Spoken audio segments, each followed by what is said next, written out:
Դիտեք առաջին ալիք Ամերիկայի հեռուստակոնտենտը։ Բաժանորդագրվեք առաջին ալիք Ամերիկայի YouTube-յան ալիքին First Channel America։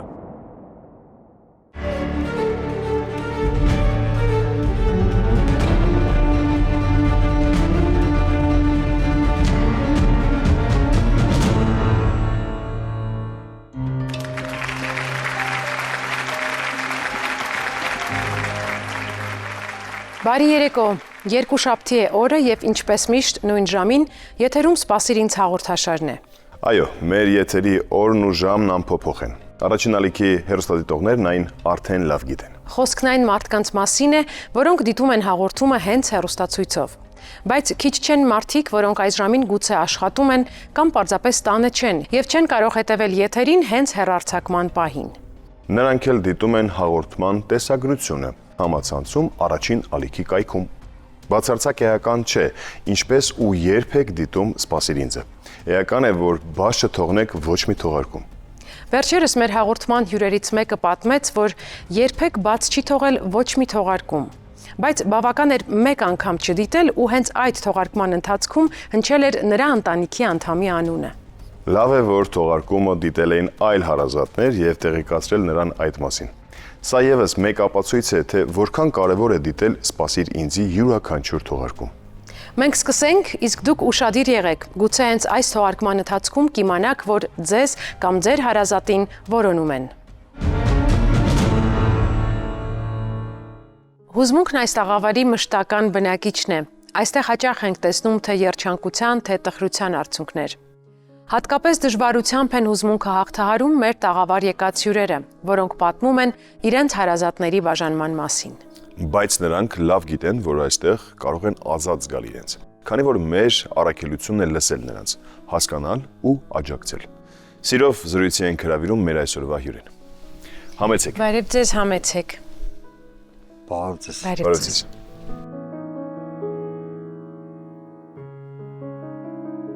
Խնդրում ենք ներկայացեք և պատմեք, թե ում եք փնտրում։ Ես Բաբայան Միքայելն եմ,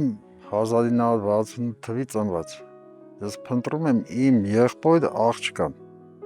Նրա անուն ազգանունը կասեք։ Լալա, այտենց գիտեմ։ Իմ աղբերը 15 տարի կորած էր։ 2008 թվականին հայտնվավ, մի ամիս մնաց մահացավ։ Նրա անուն ազգանունը։ Բաբայան Ներսես։ Հիմա իր աղջկան եմ ես մանգալի։ Գիտեմ, որ ինքը ասեց ինձ, որ երեխա ունի ինձ։ Ես Մոսկվայում էի, երևի 6 ամիս հետը կապի հելա, հետո նոր տարին, որ ասի հետամ տուն, զանգի իր մամային, ասի Նադյա ջան, ասի, ուզում եմ երեխուն գամ վերցնեմ, տանեմ իր քուր աղբեր ունի, դե ծանոթացնեմ, բայց չեք տանես երեխուս չես բերի։ Հետո մյուս օր զանգի էլ անհասանել էր երկուսն է։ Հետո մի անգամ երեխեն զանգեց, բա հոպար ասեց, մաման ատքել լա, քո հետ խոսամ, եսի ուրիշ հեռախոսով եմ զանգում, այտենց կապը կորավ։ Իսկ դուք տեսել եք երբևէ ձեր զարմուհուն, բայց հեռախոսով խոսել եք։ Հեռախոսով խոսած եմ։ Իսկ նոր հեռախոսահամարով, որ ձեր զանգարել էր, ասաց, որ մայրը արգելում է ձեր հետ շփվել։ Կապը ինչպես ընդհատվեց։ Մաման վեկալավ իր հեռախոսի համարները, իրանն էլ փոխեց, իրանն էլ երկուսն էլ փոխվան, էլ զանգում է անհասանել էր։ Իսկ արդյոք գիտեք, թե որ քաղաքում կամ որ բնակավայրում են ապրել, Օրենբուրգում։ Քաղաքը գիտեմ, հիշում եմ։ Աղջկա մոր անունը գիտեք, ազգանունը, իսկ ազգանունը։ Նիկոլաևա երևի էլի այտենց։ Դե աղջկա անունը մամայիս անունն ա դրել, ասենք ռուսների մեջ էդի լալա չկա էլի որ։ Քանի տարեկան կլինի ձեր զարմուհին։ Իմ մոտավոր հաշվարկով 94-95 թիվ դիլնի ինքը։ Ձեր կարծիքով ի՞նչն է եղել պատճառը, որ կապը ընդհատվել է ու ինչ են արգելել։ Երևի վախեցավ մաման, որ կարողա բերեմ ստեղ, չթողեմ։ Իրան ասի գամ, այդանք միլիցիայություն իրար հետ ես թուղթ գրեմ, որ տանեմ երեխուն բերեմ։ Ասեց չէ, այտենց էլ չգտել։ Իսկ մինչև այդ հարաբերությունները նորմալ են եղել, ոչ մի խնդիր չի եղել։ Չէ, դե այտենց խոսալ բան եղել, ասենք Մոսկվայից զանգով խոսում է հետը։ Իսկ իրենց մեջ, այսինքն ձեր եղբայրը աղջկա մոր հետ ինչպիսի հարաբերություններ են ունեցել, հաշտ են ապրել։ Ես չեմ մանում, 15 տարի մենք խաբա չենք եղել իրանից։ Իսկ գիտեք, արդյոք ամուսնացած եղել է այդ կնոջ հետ, թե պարզապես քաղաքացիական ամուսնություն է եղել։ Չէ, երևի ինձ, որտեղ երեխան իր ազգանունով չի, էլի, մամայի ազգանունով է։ Բայց իր հոր մասին գիտի, այսինքն իր հորը տեսել է, ճանաչել է աղջիկը։ Հա, այտենց հա։ Այստեղ ովքեր են սպասում Լալային։ Լալային հենց հորողներ է։ Եվ Մեր ընտանիք է, էլի, այտենց ասեմ։ Երեխեքս, իր քուրը, աղբերը, ոնց ասեմ, իմ աղբորը շուտ կորցրի։ Այդ մի երեխան է մնացել։ Ձեր զարմուհին, այսինքն ձեր եղբոր դուստրը Լալան,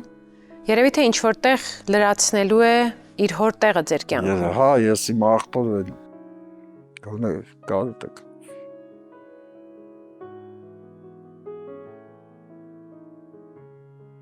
Եթե Լալան գտնվի,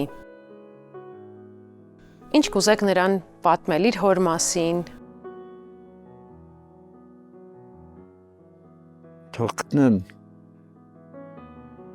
Ես կյանքս է գտամ իր համար։ Աղբորս գալուտը քաշ։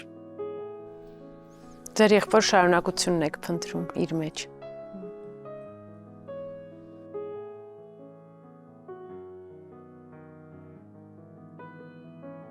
Չգիտեմ, արդեն 93 թվականից տենց ման է գալի։ Իբր կտանք ուրախացանք ու շուտ կորցվենք։ տեսախցիկին նայելով փորձենք դիմենք հենց Լալային։ Լալա ջան, խնդրում եմ, եթե կաք, ինձ մի հատ տեղեկություն կամ զանգեք։ Դու գիտես, ես քեզի զանգել եմ, շատ եմ սիրում։ Լալա ջան։ Զանգի մի խաբար արա ինձի։ Սա ամեն ինչի պատրաստ է։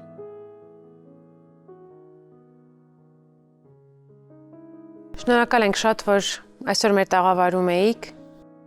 Հույսը պետք է միշտ ապրի։ Եվ հուսանք, որ հենց մեր տաղավարում գուցե ինչու ոչ հանդիպենք։ Շնորհակալություն ձեզ։ Երբ լսում ենք նման պատմություններ, անմիջապես մի ցանկություն է առաջանում բոլորիս մոտ։ Երանի գտնվի, Երանի հանդիպեն։ Մաղթում ենք, որ հենց այդպես է լինի։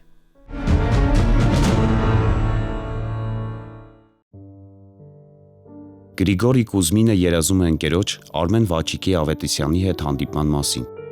Նրանք միասին ժամկետային ծառայություն են անցել Լվով քաղաքում 1985-ից 1987 թվականներին։ Հակոբյանների ընտանիքը խնդրում է արձագանքել բոլորին, ովքեր կարող են օգնել գտնել Կարեն Առաքելի Հակոբյանին, ծնված 1959 թվականին Տավուշի մարզի Բերթավան գյուղում։ Վերջին լուրը նրանից ընտանիքը ստացել է 40 տարի առաջ։ Արդեն 45 տարի Վլադիմիր Անդրանիկի Հարությունյանի մասին ոչինչ չեն լսել նրա ազգականները։ Նրան որոնում է ընտանիքը, քույրերը, եղբայրները, զարմիկները։ Նա արդեն 67 տարեկան է ու հավանաբար ապրում է Հայաստանում։ Սա 68 տարվա լուսանկար է։ Դրանում պատկերված տղամարդը Յուրին է, կողքին նրա 2-ամյա որդին է, Վալերին, իսկ կրկին նորածին դուստրը Լիլիան։ Երեխաների մոր Վարվարա Պոկատիլովայի հետ Յուրին ծանոթացել է Ղազախստանում։ Նրանք ամուսնացել են եւ երեխաներ ունեցել, սակայն որոշ ժամանակ անց բաժանվել են։ Որդին մնացել է Վարվարայի հետ, իսկ դստերը վերցրել ու դասյարակել են Յուրիի ծնողները։ Յուրին ենթադրաբար Հայաստանից է։ Նրան որոնում է թորնուհին Դիանան։ Հրաչ Ռաֆիկի Մկրտչյանին երազում է գտնել դուստրը Սյուզաննան։ Մանկության տարիներին Սյուզաննան հայրիկի, մայրիկի եւ քրոջ հետ ապրել է Արցախի Բերձոր քաղաքում։ Հետո ծնողները բաժանվել են եւ մայրիկը դուստրերի հետ մեկնել է Ռուսաստան։ Հոր ճակատագրի մասին Սյուզաննան մինչև օրս ոչինչ չգիտի։ Վալերիկ Լենդրուշի Մուսայելյանին եւ նրա ընտանիքին խնդրում է արձագանքել Զարմուհին, Նատելան։ Վալերիկը ծնվել է 1962 թվականին, ապրել է Սամարա քաղաքում։ Լուսանկարում պատկերված աղջիկը Կարինեն է։ Նրան մեծացրել են որդեգրող ծնողները։ Ամբողջ կյանքի ընթացքում Կարինեն փորձում է գտնել արյունակից ազգականներին։ Նրան հայտնի է, որ հոր անունը Անդրեյ է, իսկ մոր անունը Շալբի։ Նրանց ավագ երեխաների անունները Սախատ կամ Սահատ եւ Աիշա։ Համլետ Սերգեյ Պետրոսյանին Երևանից որոնում է որդին՝ Կարենը, որը ծնվել է 1984 թվականին Ղազախստանում։ Վլադիմիր Վարդանի Խաչատրյանը հիմա մոտ 85 տարեկան է։ Նա ապրում էր Դերբենդում, այնտեղ է ծնվել նաև նրա դուստրը՝ Ստելան։ 1978 թվականին Վլադիմիրը մեկնել է Կուրսկի մարզի Լգով քաղաք, որտեղ ծնվել է նրա որդին՝ Օլեգը։ Հենց վերջինս էլ որոնում է հորը, նրա բարեկամներին եւ քրոջը՝ Ստելային։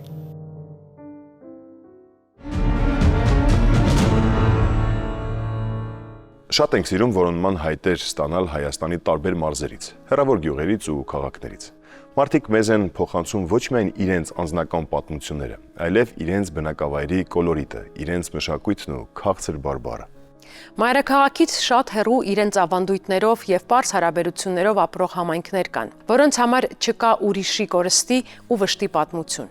Այն համարվում է բոլորինը։ Այսինքն ընտանիքինը, գերդաստանինը, հարևաններին ու համագյուղացիներինը։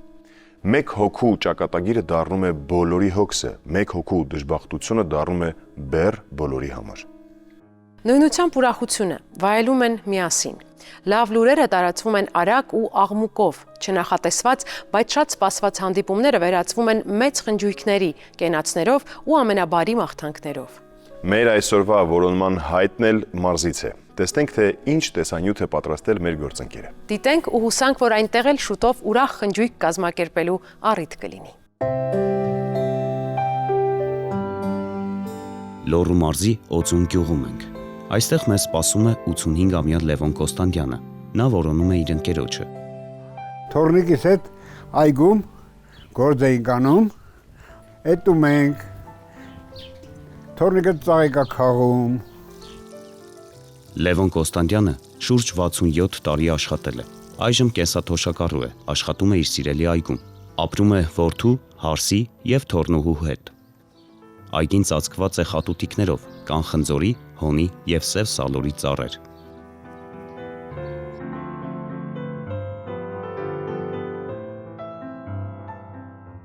«1980-ական թվականներին Լևոն Կոստանդյանն աշխատում էր Ալավերդու շրջանի գազի շահագործման գրասենյակում որպես տնօրեն։ 1983 թվականին Վանաձոր քաղաքում հրավիրվեց սեմինար խորհրդակցություն, որին մասնակցում էին տարբեր երկրների ներկայացուցիչներ։ Հյուրերի շարքում էր Մոսկվայից ժամանած Յակով Սերգեյ Մկրտչյանը, տեխնիկական գիտությունների դոկտոր, պրոֆեսոր։ Յակովը ղեկավարում էր պատվիրակությունը, իսկ նիստը վարում էր Լևոնը։ Այդտեղ էլ նրանք ծանոթացան։ Միջոցառման ավարտից հետո Լևոնը Յակովին հրավիրեց Ալավերդի, իր տուն։ Յակովը 2 օր անցկացրեց Լևոնի տանը։ Այսպես գործնական ծանոթությունը վերածվեց ջերմ ընկերության։ Իրար կողքին նստած էինք, մենք մեր խոսակցությունից եւ մասնագիտական եւ մարդկային փոխհարաբերություններով մի օր, 2 օր հանդիպեցինք եւ ընկերացանք, իրար հասկացանք եւ մտածելակերպով եւ մասնագիտական մի խոսքով շատ հաճել էր եւ իրան եւ ինձ ռոմանտիկ բաներ ուներ։ Ես նույնիսկ զարմանում եմ, ասում եմ, այդքան կյանքի մարդ ես դու, իրոք կյանքի մարդ, ես զարմանում եմ, որ այդքան խոշոր գիտնական ես դու, իրոք լավ գիտնական էր, լավ մասնագետ էր, լավ հարգված էր ու այդքան հասարակ, այդքան լավ, ոչ մի այտենց իրան ինչ որ հպարտ պահել կամ ինչ որ բան իմ հետ ամենայն դեպս մենք այտենց հավասարի հետ լավ ընկերություն ենք արել։ Հրաժեշտից առաջ ընկերները միմյանց հասցեներ եւ հեռախոսահամարներ փոխանցեցին եւ շփումը շարունակեցին հեռախոսակապի միջոցով։ Որոշ ժամանակ անց Լևոնը մեկնեց Մոսկվա ընկերոջը տեսնելու։ Յակովի տունը գտնվում էր Սմոլենսկայա հրապարակի շենքերից մեկում։ Լևոնը ծանոթացավ նաև Յակովի ընտանիքի անդամների՝ կնոջ, Թամարայի ու նրանց զավակների՝ Կարենի եւ Ելենայի հետ։ Լևոնի բոլոր գործողությունները Ռուսաստանում ավարտվում էին ընկերոջ տուն այցելությամբ։ Երբ Յակովը ծրագրում էր նոր տուն կառուցել, Լևոնի համար անգամ առանձին ննջասենյակ էր նախագծում։ Ասած այս նոր տան, այս սենյակներից մեկը քոնն է, որ այստեղ ոչ ոք չի գալու։ Կահավորենք, բան անենք, ամեն ինչ կանենք, եւ որ Մոսկվա կգաս այս տանը կմնաս։ Այդ աստիճանի մենք լավ հարաբերությունների մեջ էինք, այնտեղ շատ բաներ ինձ պատմում էր իրեն գիտական աշխատանքների մասին։ տեխնացուական պաշտպանություն 34 թե 35 տարեկանում պաշտպանել գիտությունների դոկտորի աստիճան, շատ երիտասարդ ժամանակ։ Իսկական ընկերություն են կարել, ինքը ինձ շատ հարգել, ես իրան շատ իր ընտանիքին, իր երեխաներին։ Վերջին անգամ ընկերները հեռախոսազրույց ունեցան 1999 թվականին։ Լևոնն իմացավ, որ ընկերն ամուսնալուծվել է։ Այդ օրվանից հետո Յակովն այլևս կապի դուրս չեկավ։ Լևոնը մեկնեց Մոսկվա, գնաց Մկրտչյանների տուն։ Յակովի նախկին կինը Թամարան հայտնեց, որ Յակովն ամուսնացել է երկրորդ անգամ եւ կնոջ հետ տեղափոխվել է այլ տուն։ Յակովի բնակության նոր վայրի մասին տեղեկություն Լևոնը գտնել չկարողացավ։ Մեծ հաճույք կպատճառի նրա հետ թեկուզ հեռախոսով խոսալը։ Իր համար էլ ինձ թվում է շատ մեծ հաճելի կլինի, որովհետև շատ ջերմ ենք եղել իրար հետ, լավ հասկացած ամեն ինչով իրար հասկացած ընկերներ ենք եղել։ Ամենամեծ հիշողությունը մեր առաջի հանդիպումն էր, այդ 70 հոգու հետ որ հանդիպեցինք։ Հենց այդ առաջի օրվանից մենք որ եւ մասնագիտական եւ մարդկային հարաբերություններով իրար հասկացել ենք, ինձ համար այդ անմոռանալի հիշողություններ են։ Խնդրում եմ ինձ սուրպրիզ անեք, այդ ընկերոջս բերել տակ, իրար էլ այս ավտոյին, ձեր ավտոյին նստացրեք, բերեք մեր տուն։ Ես շատ ուրախ կլինեմ եւ ձեզ ընդունելու եւ առանձնապես իմ ընկերոջը իրեն ընտանիքի հետ միասին։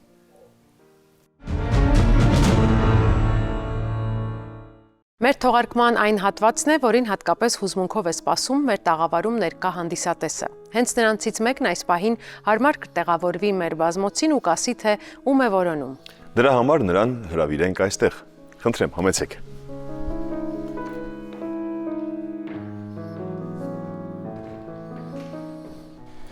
Բարև ձեզ։ Բարև ձեզ։ Խնդրեմ, ներկայացեք։ Սիմոնյան Արմեն, ծնվել եմ Ապարանի շրջանի Զովունի գյուղում։ Հիմա ջրամբարի տակ է այդ գյուղը։ Հետո տեղափոխվեցինք 65 թվականին ներկայիս Զովունի գյուղը։ Ում եք փնտրում։ 1980-81 թվականներին ես ծառայել եմ Աֆղանստանում։ Ես որոնում եմ իմ մարտական ընկերոջը Ֆիլիմոնով Անատոլին, որին մարտի ժամանակ ես մարտի դաշտից դուրս բերեցի եւ առաջի օգնությունը ցուցաբերեցի։ Գիտեք արդյոք որտեղից էր զորակոչվել։ Իրեն հասցեն ունեի, բայց կորցրել եմ։ Ու չեք էլ հիշում ինչ էր գրված թղթի վրա։ Ինչ հասցեր, որ երկրի Չեմ կարող։ քաղաքներ։ Քաղաքական գյուղը չեք հիշում։ հիշում։ Ժամանակ, բայց չգիտեմ, մոռացել եմ։ Դուք ասացիք, որ ձեր ընկերոջը մարտի դաշտում փրկել եք, փաստորեն դուրս եք բերել։ Կպատմեք ինչ միջադեպ էր դա։ Բազմաթիվ մարտական գործողություններ են մասնակցել։ Այս դեպքը որ տեղի ունեցավ, դա 1981 թվականի փետրվարի 12-ն էր։ Ուզում էինք շրջանցում կատարել, Ֆիլիմոնը վիրավորվեց։ Տղաներին ասեցի, որ Կրակովից պաշտպանեք, ես կմոտենամ եւ մոտեցա մարտի ճանապարհի վրայից Ֆիլիմոնովին, իրեն քաշ տվեցի այնտեղ քարեր կար, այդ քարերի տակ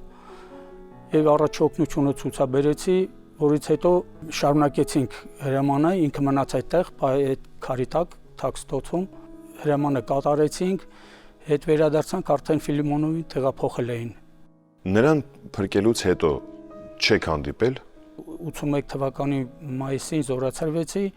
այդտեղ ենք տեսել վերջի անգամ հանդիպել ենք, փոխանակվել ենք ասեցի հասցեներով, բայց տենց կորցրեցի հասցեն իրեն։ Շատ նորմալ մարդկային անznավորություն էր։ Ավանդույթներին հավատարիմ մնալով պետք է ձեզ խնդրեմ նայեք դեպի տեսախցիկ ու Դիմեք նրան։ Եթե տեսնում ես, հիշում ես, խնդրում եմ արձագանքեք։ Շատ շնորհակալ ենք, որ այսօր հյուրընկալվել եք Սպասիրինձին եւ հույս ունենք, որ ձեր ընկերոջ մասին տեղեկությունները հնարավորինս շուտ կկարողանանք ձեզ փոխանցել։ Շնորհակալություն։ Շնորհակալ եմ։ հետաքրքիր պատմություն էր, ինչ խոսք։ Բայց այսօր այն միայն որոնման սկիզբն ազդարարեց։ Թող շատ շուտով կարողանանք պատմել ոչ պակաս հետաքրքիր արդյունքների մասին։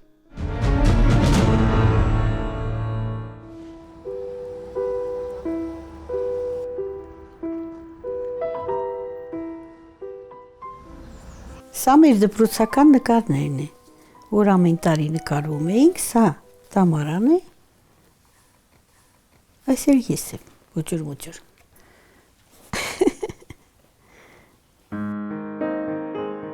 Թամարա Բուրցևա, դպրոցում նա բասկետբոլի աստղ էր, նետումներում երբեք չէր վրիպում, Թամարան առաջնորդում էր խաղն ու նրա թիմը հաղթում էր բոլոր մրցումներում։ Համադասարանցիներ լինելուց բացի, Թամարան և Նաիրան հարևաններ էին։ Բուրցևներն ազգությամբ բելառուս էին, Հրազդան էին եկել Գոմել քաղաքից։ Նաիրան մարմնամարզության խմբակ էր հաճախում։ Մարզասեր աղջիկներն արագ մտերմացան։ Շատ զուսպ, համեստ, բացառիկ համեստ աղջիկ էր, այդպես ասեմ։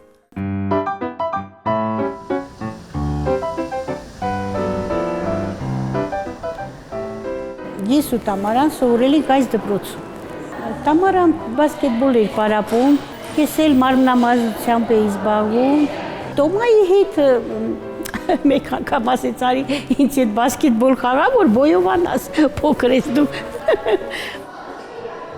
1977 թվականին ընկերուհիներն ավարտեցին դպրոցը։ Թամարան մտադիր էր տեղափոխվել, ուսումը շարունակել Դիլիջանում։ Մեկնելուց առաջ ընկերուհիները վերջին անգամ քայլեցին բակում։ Նաիրան Թամարային ավտոբուսի կանգառ ուղեկցեց, որտեղ էլ աղջիկները միմյանց հրաժեշտ տվեցին։ Թամարան ընդունվեց Դիլիջանի ռադիոտեխնիկական տեխնիկում։ Ավարտելուց հետո 1981 թվականին ամուսնացավ։ Կյանքը շարունակեց Դիլիջանում։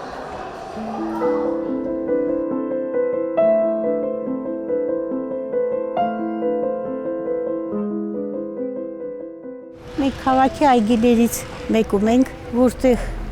հաճախ Տամարայի հետ գալիս էինք և զրույց էինք անում և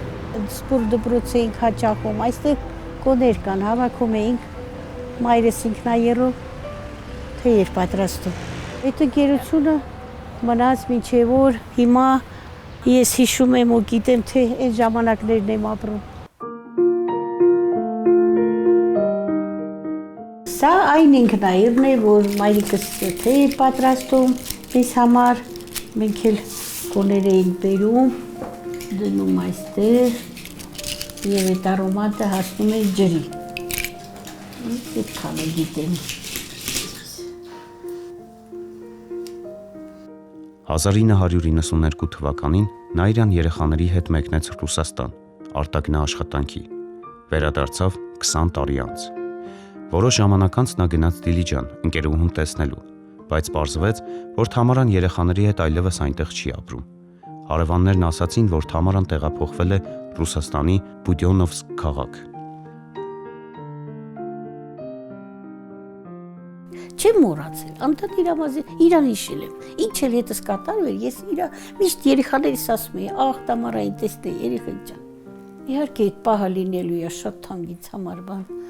որ ապրեմ այդ պահը, ես կսպասեմ, ինձ կպահեմ,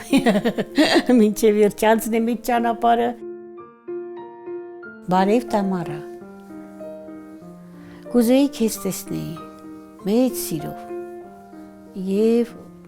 կսպասեմ, էլի կսպասեմ։ Շատ մեծ է այն մարդկանց հուզմունքը, որոնք գալիս են մեր տաղավար։ Շատերն առաջին անգամ են հայտնվում տեսախցիկի առջև, դրան ավելանում է նաև անձնական պատմությամբ հեռուստադիտողի հետ անկեղծորեն կիսվելու անհանգստությունը։ Մենք այդ հուզմունքը շատ լավ ենք հասկանում և փորձում ենք ստեղծել այնպիսի մթնոլորտ, որում հայտատուն կկարողանա իրեն ավելի հանգիստ զգալ։ Ստացվում է, թե ոչ, պարզ կդառնա, երբ մեզ միանա այսօրվա հյուրը։ Համեցեք։ Բարև ձեզ, համեցեք, միացեք մեզ։ Բարև ձեզ։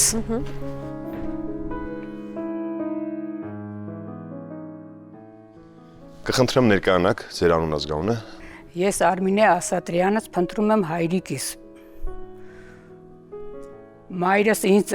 ծննդաբերելուց հանձնում է մանկատուն։ Մայրիկիս ծնողները ասել են, որ ծնվի այդ երեխան կհանձնես մանկատուն, տուն չմտնի այդ երեխան։ Ձեր հաղորդման շնորհիվ ես գտամ իմ մայրիկին, բայց չտեսամ, մահացած արդեն ինքը։ Թողմախում էլ թաղված է մայրս։ Մորքուրիս աղջիկը արձագանքում է Հոլանդիայից։ Ու զանգում է ինձ հարցեր է տալիս, դե ես հարցերին պատասխանում եմ։ Ասում եմ հայրիկիս անունը գրած է Էդուարդ, քույրս ծիծաղալով ասում է, որ մենք այտենց մարդ չենք ճանաչում, քո հայրիկի անունը եղել է Կարո։ Խնդրեցի, ասի, խնդրում եմ հայրիկիս մասին տեղեկություններ պատմի, էլի, եթե գիտես, որպես դու մեծ ընտանիքի։ Պատմում է, թե ինչպես է հայրս իրանց տուն եկե գնացե, կապեր ունեցե մայրիկիս հետ։ Հայրս ուզեցել է ամուսնանա մայրիկիս հետ, տարել է իր ծնողների հետ ծանոթացնի մայրիկիս հետ, հարցնում են, իմանում են, որ երեխաներ ունի մայրս ու չի ընդունում, տնից հանում է դուս, իմ հայրիկիս մաման այդպես ասաց, տատս հայրական, որոշում է, որ շուտ ամուսնացնի հայրիկին ու ուղարկի ինչ-որ մի օտար երկիր, մանա գալի փնտրում է աղբարի աղջիկ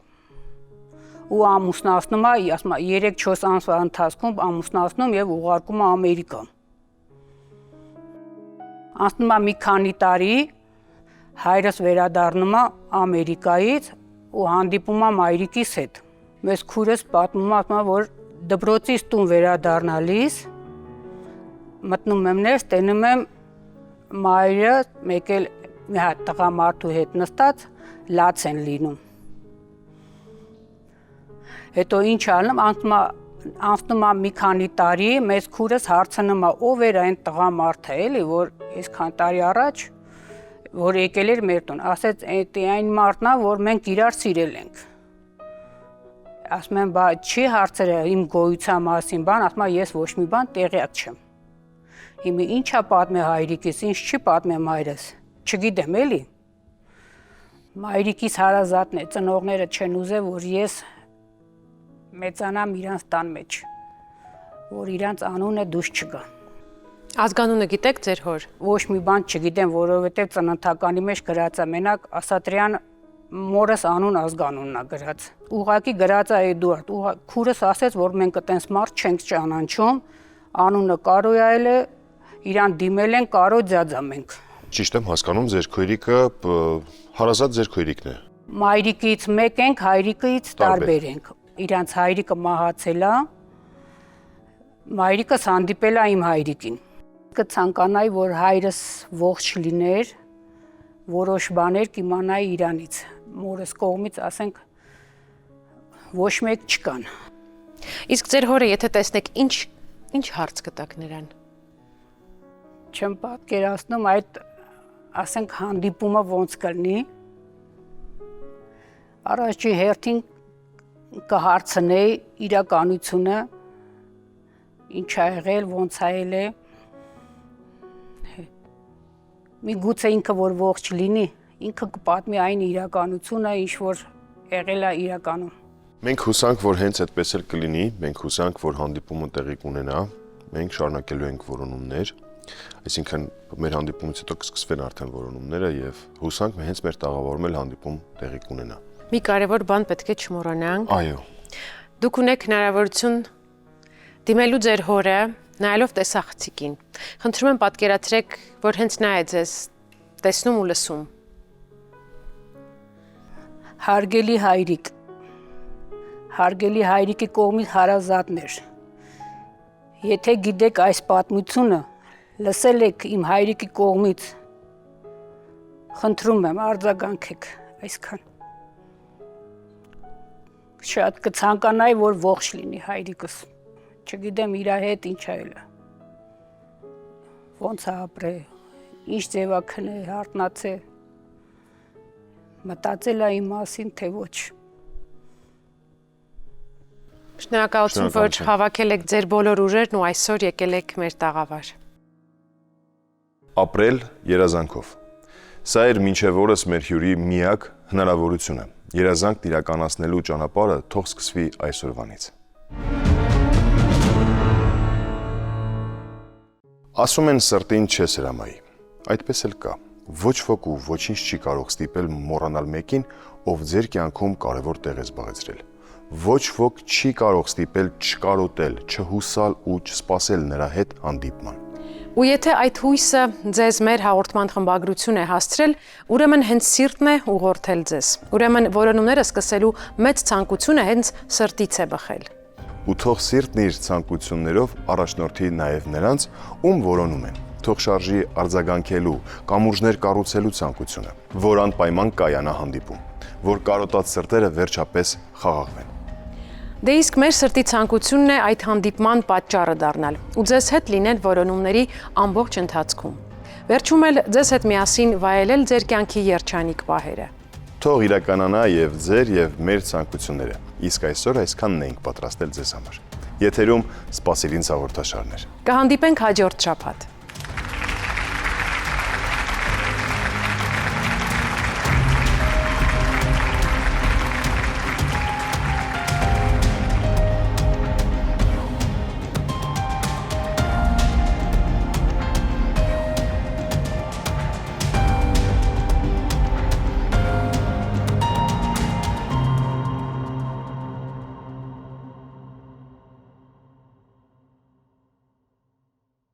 Դիտեք Առաջին ալիք Ամերիկայի հեռուստակոնտենտը։